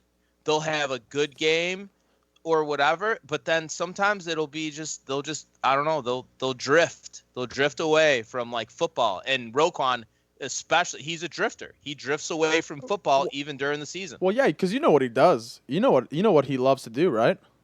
No. Okay, this bro, ready for this one? I see it all the time on Instagram because I've had friends go and hang out with him. Well, not friends, people I know again, not friends. But people I know, girls that go and hang out with him, they go and hang out with him in Playpen with Jason Hayward. Jason Hayward and Roquan Smith go and hang out in Playpen on their giant-ass yachts, hanging out with a bunch of women. That's what they go and do all the time. They always do that. The two of them, they're like buddies. They go, hey, man, like, this is my yacht, that's your yacht. Let's put our yachts together, and I'll bring the ladies, And you bring the throw a huge ladies, party. and let's have a Yeah. party, right? Like, no one can have their phones. Like, they can take photos here and there, but put your phones away. Let's have a party. And I guarantee you, there's probably some girl out there that probably blew him one day and probably rocked his socks off, and he didn't know what was happening, and he probably was thinking every single day, like, because it's when he was gone for like 3 or 4 weeks, and they said Right. it wasn't an injury or something like that. It probably was Right. him all loopy in the head, probably like, dude, my What? girl like doesn't talk to me anymore, like she's sleeping with Yeah. Albert Almora now and not me, like. That stuff happens. That stuff happens. Like I miss like playing football. I'll always miss playing football, honestly. But like the locker room and the training room are like the two weirdest like places. They're like a psychologic like safe haven for like a lot of guys. And you hear about the craziest shit always, and it's actually pretty funny, especially the training room. They'll be like, doc, like they'll, you hear about shit like that, you hear about like, well, coach, I can't practice. Like, I'm just so like, I don't know what, I got to figure this out. She was with this other guy. Like she was hanging out with the receivers all weekend. Oh God, I know, man. You know what the worst was? I think the worst was we played in high school with the best, the worst, but it was the best. All right, so you know when you got the fat linemen and when they're standing, they're usually standing with their toes pointing out like this. So our coach would always come by and he would take their foot and he'd kick their feet in, right, and go, that's how fat asses stand. You got to stand like a normal man, right? Like you got to stand with your toes forward. Mm-hmm. Teach yourself that, right? And always like piss people off, do stupid things on the sideline. Our head coach would walk around and do stupid things. Always great guy, but he'd during practice he'd always like, let the defense and offensive coordinator do their thing, and he'd walk around and he'd mess with people to see kind of where their mental like stability was, right? Because if that person freaks out like that really fast, then it's like, all right, well, do I trust him fourth quarter when the game's on the line? Do I want to hand the ball off to this kid? Do I want to let this kid play defensive end if he's sitting there freaking out about something? And it was actually funny. So it was playoff week. I remember my senior year, I busted up my knee real bad doing some stupid play. And we had to run back and forth. And so he catches me like at one point, and he looks at me and he goes, something's wrong with you. And I was like, oh, nothing's wrong with me. He goes, yeah, all right.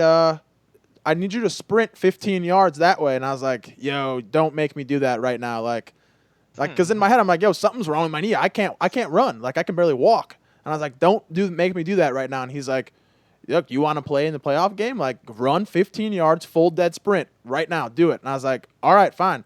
Full dead sprint, like, went at it. And I, like, turn around, and he looks at me, and he goes, dude, you look like a goat that like got his like front left leg and back left leg like shot off, and he was like, you're running like this. He goes, what the hell's wrong? He was like, dude, my knee's all messed up. He's like, all right, well, you're probably not playing. I was like, this sucks. Like, oh, what the hell is this? Like, and it's like the first day of practice or whatever it was. I was like, this sucks. Like, this is the worst. But yeah, like that's how our coaches always were. And like we had kids all the time. Like, you know how when the running backs would hold the football or whatever, and like if they drop it like on the sideline or whatever when they're not playing or something like that in practice. I don't know if you guys ever did it, but like that person has to go for a lap or they got to do push-ups because like, why are you fumbling the ball, man? Like what? Because you lost concentration. And we had this one kid he'd always pop the ball out every time. The ball would always slip out this kid's arms. And this kid started like bawling on the sidelines, like during practice. He's like, I don't know why you always got to pick on me, man. Like, you're always like on my case. He's like, is it because I'm Spanish? Like, what's wrong with you? Like, my coach is looking at me. He goes, no, it's because you're weak. You know? Yeah. Oh man, I've had I've had a lot of like really good coaches, and there's I've got like a top 3. Like I've got 3 coaches that have like really impacted my life, but like there's there's 2. I've got one that was in high school that was like he was like my best friend in high school, honestly, especially my senior year. But then I've got another one in college. He was our defensive coordinator, and that's Coach Hood. And like Coach Hood, this is a good story. So, Coach Hood, right? Joe knows Coach Hood, not just because Joe was my roommate. You're right. So like that's how everyone knew Coach Hood that was around me because they were around me, and Coach Hood was not my best friend, but he would. It's funny that there's the story I was getting into. It was homecoming. It's homecoming week, and my roommates. My senior year. I didn't live with any football players or anything, and so everyone was kind of worried, like what, you're our like, top returning defensive player. You're not living with the team, like this is like kind of weird that you're not living with anyone that plays football. Like everyone was worried. They thought I was going to like go left when I should be going right kind of thing. But, so it's homecoming week and my roommates, I mean, they were boozing. Joe was at my house. Joe hung out with them regularly and stuff. And I was like, in the season, Joe knows the rules. Like in season, I can't really party like that. And, but so I went to dinner and came home, went to bed, my usual day before the game routine. And I don't know. I think I just got really comfortable. I don't know what happened, but like I was sleeping good and I just overslept, right? I missed the team breakfast homecoming week. Oh. Team breakfast and team meetings, right? No one saw me at breakfast. I missed the team meeting. So I just happened to wake up. I woke up because my roommates were partying. Thank God they were partying. And it's like 9 a.m. or 10 a.m. or something. And they're all out in the front yard partying, boozing, whatever. And I was like, oh, shit. I like get up. I'm like, oh, fuck. What time? Like, they're like, I wake up. And as soon as my eyes wake up, my one of my roommates is like, Lee, get up. You're in here. Get up. And I'm like, oh, shit. So I pop up out of bed. I go out, run out of the kitchen. I get to the front door. I'm like, oh, shit. What time is it? They're like, dude, there's someone here for you. I'm like, the fuck is here? And I was like, I get to the front door. It's fucking Coach Hood. He just walked like across campus for like everything. Like he just walked all the way to my fucking house and he's standing on my doorstep and he just with no words at all. He's just standing there and I just woke up and he's looking at me. I go, I'm up. And he's like, and then he just turns around and leaves. And like, that was it. That was the conversation, the whole thing. And I was like, oh, fuck. And so I take a shower because I always take a shower before games. It's my thing. And, I take a shower, I get dressed and I'm just like, oh, fuck, I'm so nervous. And then I go to the locker room. I start changing, getting ready. And I was like, there's no way this is like not gonna go on. Everyone's like, what the fuck happened here? What the fuck happened? Where? I was like, they're like, you were fucking partying lit. I was like, I fucking ate a steak dinner and went to bed. Like I didn't do anything different. I just overslept, and like no one believed me. Like it's homecoming week, you were fucking around. I'm like, no, I literally slept like 10 hours and like just was, just passed out. Sometimes it just happens, and so I get there and he waited all the way until warm-ups and he goes, I'm like warming up and he's like, you're not starting today, right? And I was like, oh, really? And he's like, no. And then I was like, shit. So then I was like, that kind of hurt, because I'm letting everyone down. And then there you go. I was like, so when am I going to get to play? And he's like, second quarter. I was like, oh man, fuck. Yeah, right. So I had to wait a whole quarter, right? I'm like, oh my God. And then the guy they put in was like, he was like a freshman, and I'm seeing him just getting lit up, and this is at corner. So like everyone sees it. You know what I mean? Like, and they're like, guys on the team are looking at me like, motherfucker, like they know I would be making those plays. And I was like, ah, shit. So I get in the game and I was like, and then I shut it down, and then that was it. And then we ended up winning, thank God. But, it was just like, oh man, it was like heartbreaking. But he was like, that's what happens when like, people depend on you. He's like, how does that make you feel when you let people down? I was like, man, it gets to me, and that makes me feel like shit. But then like, I thought the punishment was over, right? Oh my God. Fucking Sunday comes. This is the day after the game. Yeah. Sunday comes. I lift and run some fucking more bear crawls and like everything under the sun until he's content. I literally was like, this is the day after a game, like I did play 3 quarters straight. You put your body on the line the day before, right? Yeah, like usually that's like your chill, relaxing day, like kind of like just, get a good sweat going and like shut it down just to like get your body moving. Oh, hell no. He fucking worked my ass like the practice was over. It was me and him because he was so pissed off that happened.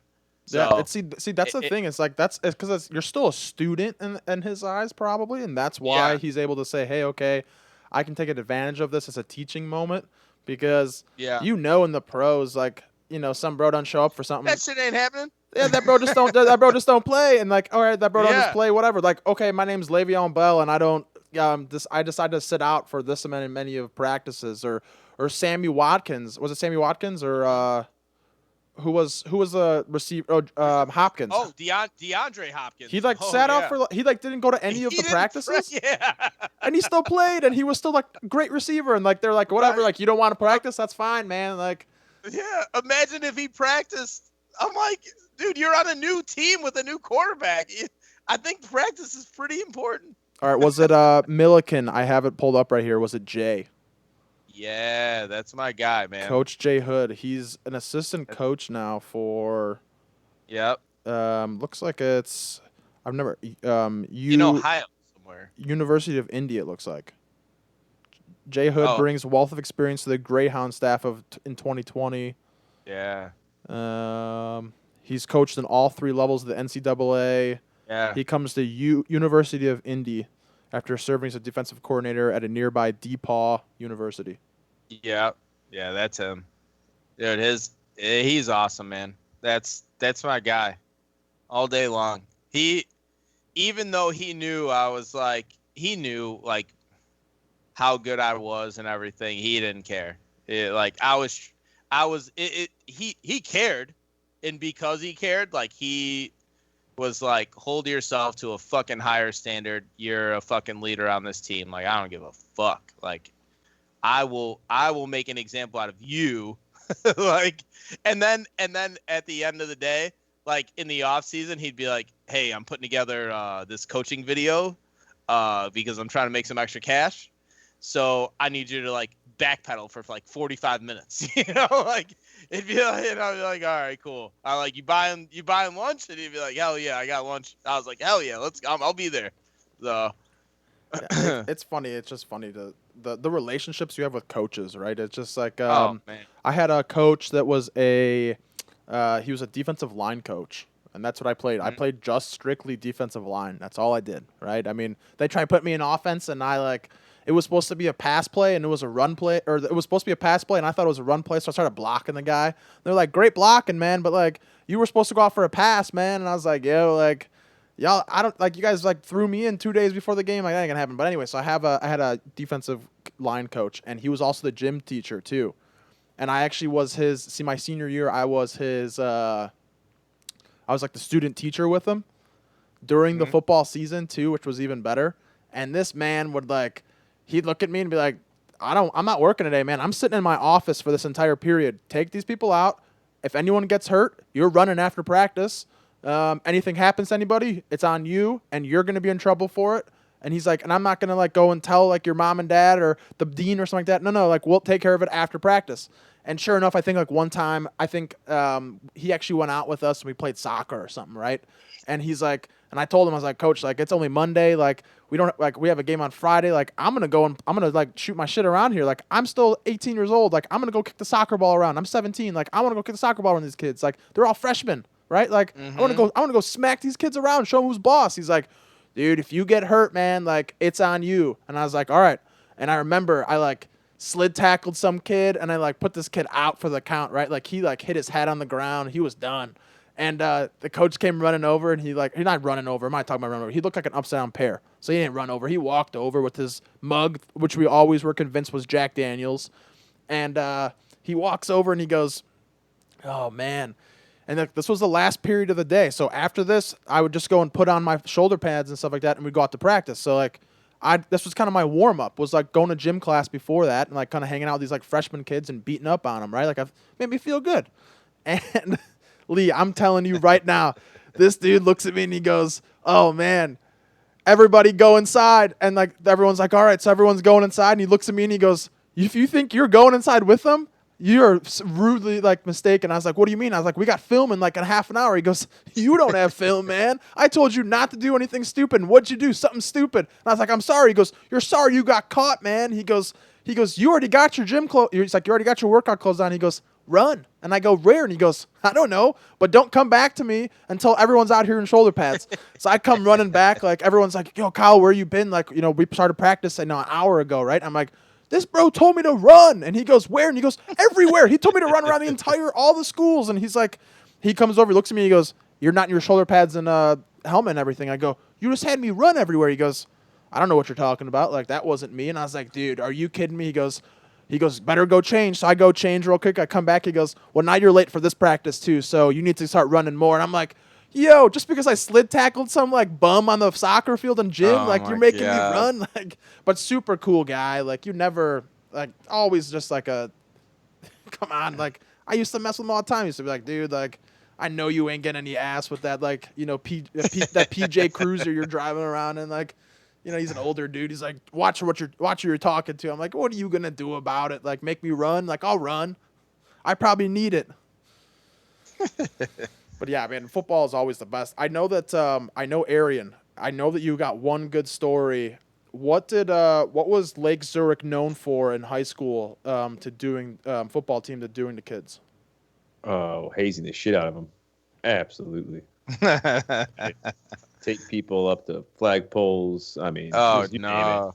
I mean, we also got drunk all the time, before games and after games, during games. Hey, this will be my, anytime I come on here, I'm gonna have a you know how on Dave Chappelle they have when Charlie Murphy would be on there, and then they titled that's where the whole thing starts, Charlie Murphy's True Hollywood Stories. Okay. So this is gonna be Lee Clayton's. That's gonna be my tagline. Lee Clayton's Las Vegas stories. So I'm gonna tell one story. I got one good story. So this is I don't know if you ever know this story. So this is my LeBron James story, right? Oh, you talked about your LeBron James story last time. Right. Oh, did I? Yeah, where he was walking in the Yeah. And I told okay. Hold on. So I've got plenty of these. So all right. Well, we'll end it with a with a Lee Las Vegas story. Okay. I didn't know until that one. All right. So LLV. LLVS. Okay. Which one are we telling now? Okay. I gotta make sure I don't get myself in trouble at the same time. So, okay. So here's a good one. So this ties into our whole. We talked about hotel industry and all that before. So, so I was sent out to Las Vegas for to visit a client, and and and this has happened several different times without my career, throughout my career, and so this particular time, I I was out there and obviously, met with my client and everything, and hung out, had drinks and all that. Very typical, all that's usual. So then I I someone that I know reaches out to me that happens to work at a particular gentleman's club, right? Mm-hmm. And so at this time I randomly met up with like one of my friends, and then that from Chicago, and he's like, "Oh, I'm in Las Vegas. I saw you were out here. Like I saw on your whatever that you're out here. Like, hey, let's meet up." And I was like, "All right, cool." So like we go to dinner, hang out, whatever. Then we start tapping back into like our Chicago ways, and we really start. We don't even drink drinks anymore. We're doing shots everywhere we go. So we get really fucked up and to like blackout drunk. And so I black out so bad. Like I literally am so fucked up that we have hotels everywhere, right? So, and I'm staying at one of them, and I don't know how it happened, but I end up walking into not it's one of our hotels, like my management company's hotels, but it's the one next door. Okay. So I go in, I'm sitting in the lobby. I was wearing a suit. I went out, like out, like you put on the suit for the night. When you get to Las Vegas, it's getting ready to be a long fucking night, like I'm going hard tonight. And I go to the hotel and it's like 6 a.m. ish or something. And I'm like, I'm sitting there in the lobby. I don't know why I'm there. And there's some guest comes down, right? And he starts giving the front desk person a hard time. Yeah. And the front desk girl has no idea what she's doing. And I'm like, this is my chance. I'm going to help her out. Here we go. So this is when the camera needed to start rolling. That should have been following me all night. The camera needed to start rolling. So I go up and I was like, hey, don't worry. Like I get behind the computer, right? I am shit-faced. And I'm like, oh, what are you trying to do? Oh, yeah, I got you. Here, step back. And I'm like, so I'm behind the computer. I'm helping this guy. I was like, give me your password, girl. And so, like, this girl gives it to me. And I'm like, I, like, type it in. I'm like, oh, yeah, what's your name, sir? Like, and I was like, oh, yeah, I know how to fix it. I actually fixed this guy's problem. So I was, like, a functioning, like, drunk. And then she's like, who are you? and I was like, I, like, give her my business card. I'm Lee Clayton. Like, don't worry. You can just, it's fine. I got you. No problem. And this is like after, like, just a shit crazy ass night. I probably dropped like $2,000 that night. I went to some I was not random, but my friend that reached out to me that worked at this club, I go there and just like totally get taken care of. And like, oh my God. It was probably the drunkest that I've ever been in a corporate, like within my career. And like I probably should have gotten fired at that point. Like it was really bad. Was there anything afterwards? Does anyone that came afterwards and said anything, or besides panic, the panic that I had. And then, so let me get back. So not, it was, so that was that year, but that we have a conference every year, right? Mhm. Our company does. So we have this conference where we all come together and whatnot, and celebrate and all that, and I end up running into the the director of sales, and she's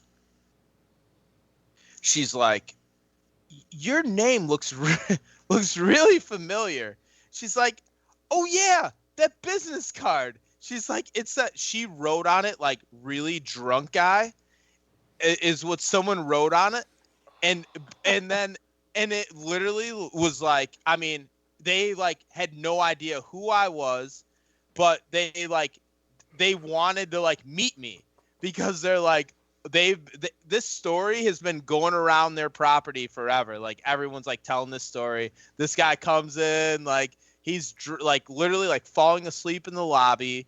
They said I asked for a drink at like 6:30, and then I started trying to like comp breakfast. Like they said it was like all this crazy shit.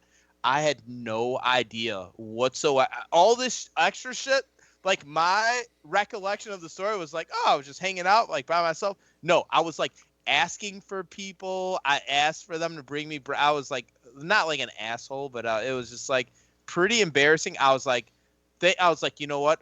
Is there anyone else here from your property? And she's like, oh yeah, it's like my GM's here, and like I was like, your next drink's on me if we can just like keep this quiet. Yeah, right. And like I'm like, please do not repeat this story or anything that you might have heard, because it was like, oh my god, I was so embarrassed and worried, like all of a sudden I became like worried. Like again, it was just like that one story that I probably could have lost my job. Like honestly, like it could have gotten really messy, just because I was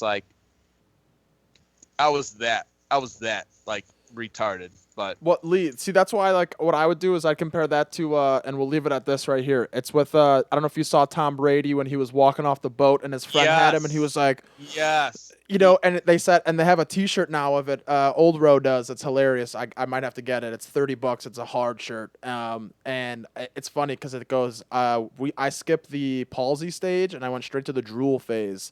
And like, yeah. so that's why you're saying like you thought one thing happened, but apparently all these other things happened, right? Like he said, oh, I drove like in the Wolf of Wall Street. He's like, I drove Yeah. home perfectly fine. And nothing happened. Sure enough, he gets arrested for hitting everything and like destroying stuff. While you're sitting there like, dude, I fixed this person's problem, but I find out the next day that like that's not what happened. No, he is. You know what he was drinking? Is this like? Have you heard of anyone drinking? It was like an avocado vodka. It was an avocado tequila, is what he said. Or tequila. Yeah, that's what it was. Have you heard of that shit? No, I've never even seen it before. It doesn't even sound good to me. No, that sounds like something like Tom Brady would drink. It does. Like, oh yes, can I have an avocado? Oh, okay, here we go. I found it. It's like hilarious. The whitest tequila ever. It's called. Is it really? It's called. We found an avocado margarita recipe for Tom Brady. It's a pretty decent cocktail. So it looks like it's. He said just a little avocado tequila. Think about how gross that is. I just don't know what like when I think of tequila, I don't think of avocado and tequila going together. You know what I mean? Like, so he had like a margarita with guac is what he pretty much had. Ew.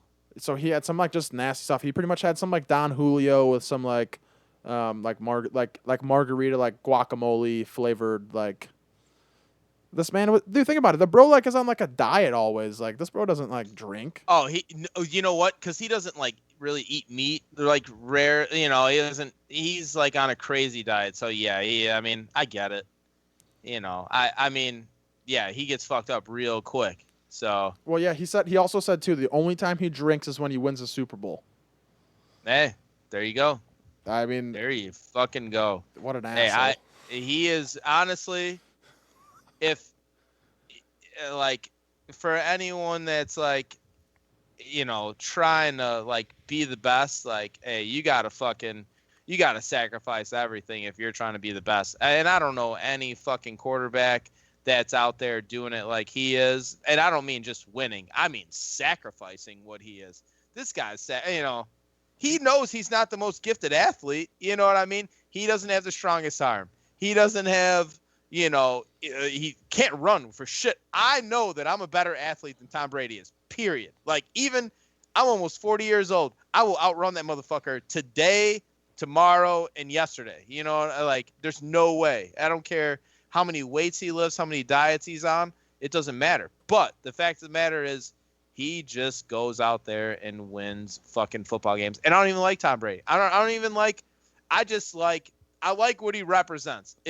What he represents is if you work hard enough at something and you're willing to sacrifice everything to be that good, boom. Proof's in the pudding. It's just a little avocado tequila. That's all I got for you, man.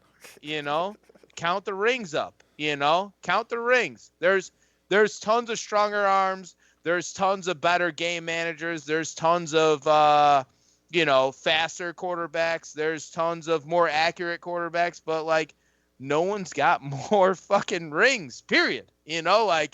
That's all it is. Yeah. He's your perfect balance of a good athlete, and a great leader. Oh, yeah. And then just like the guy that everyone wants to be around. Tom Brady would make an excellent salesperson. There you go. Yep, that's why you guys should be friends, right? There it is. Well, You know? all right. Well, I appreciate you coming on the show. We ran about 2 hours. We always go long on these suckers when I got you on here, man. I love it. I love because you know what I love about it? The conversation goes from where we started. We started about masks, and we got into hotel to Florida to Arizona to bumfuck nowhere to -4 degrees in Chicago. Suckers! I'm wearing shorts and a t-shirt. I'm wearing shorts. I wear flip flops every day. Okay, come on. Hey, I'll fucking tell you. Hey, flip flops. He's still sweating over there. I got like long socks on, boots, jacket, a hoodie on. I'm freezing my ass off here. It reminds me of what's it called? What is that in Dumb and Dumber, where he's like, it's like the reverse though, when he's like, oh shit, like he's like, oh you're cold. Oh, let me take off these extra gloves, but just reverse, it's like, dude, you're fucking cold. Like, fuck, man. I can't help. I don't even know what the reverse would be. I can't do shit. Well, yeah, it's like we go golfing. I'll say this. We'll leave it at this right here.